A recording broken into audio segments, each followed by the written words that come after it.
Hey folks, walk with me.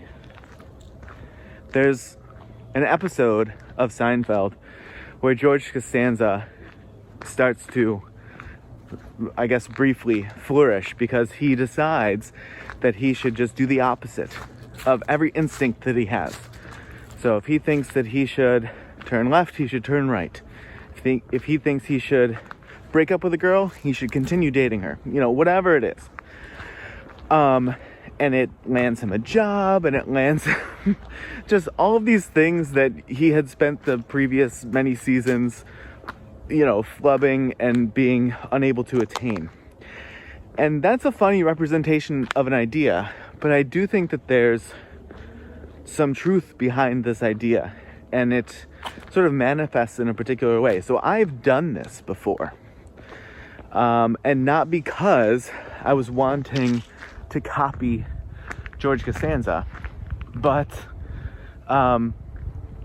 unbeknownst to me, I think I have a better idea of why I was doing it now. But if you find yourself with this idea, or even just doing this, I want to give you my reason why it made sense for me, and maybe that turns on a light bulb in your head and sort of sets you on a path. But if you spent especially much of your young life forever being told that the things that you felt sort of drawn to, that you felt instinctually pulled toward, were wrong, and that you essentially had no business following your instincts because they were foolish, or because they were ill-conceived, or not well thought out, or whatever the reasoning that you were provided, or maybe because you're just getting purely gaslit, I think that develops later in life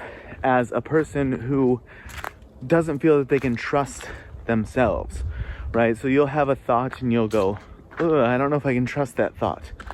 And sometimes this can sort of serve you well, because at least you don't end up to be on the other end of the spectrum, which is just this wildly impulsive, doesn't matter what the outcome is, doesn't matter what the ramifications are, especially it doesn't matter how it affects other people, right? And just sort of above all else, if you want to do it, do it.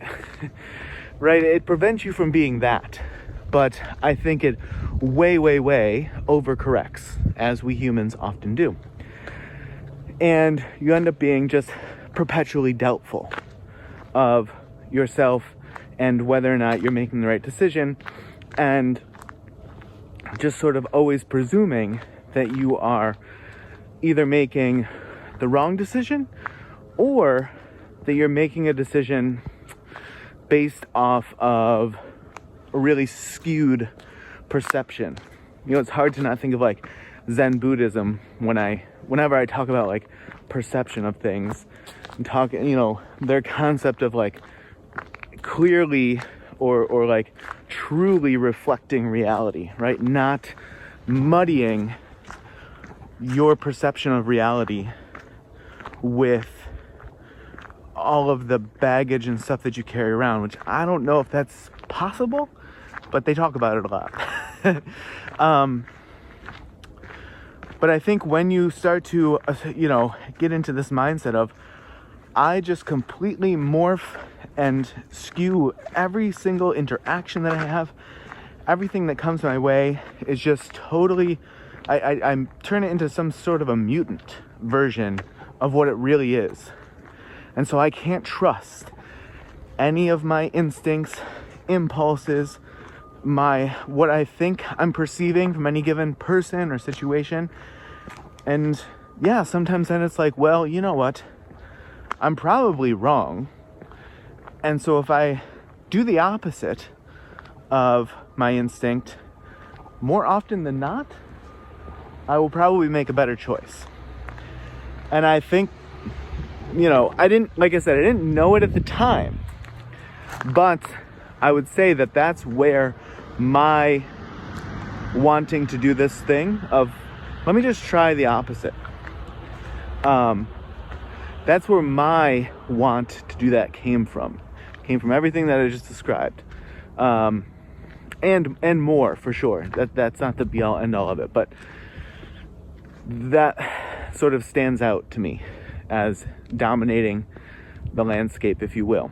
So just know that if you have this concept of I should do the opposite, maybe dig it a little further and figure out why. Why would you be so mistrusting of yourself? And also, before I go, I'll try not to belabor this point, but there's another Zen Buddhist idea that came to me. You know, the you who you're saying you need to do the opposite of is the same you who's deciding to do the opposite of, right? So you're really caught in this trap of it doesn't make sense for you who should be doing the opposite of everything that you are wanting to do. Well, right now, if you're wanting to do the opposite of what you want to do, shouldn't you do the opposite of that, which is do what you want to do, and then you're back at the beginning?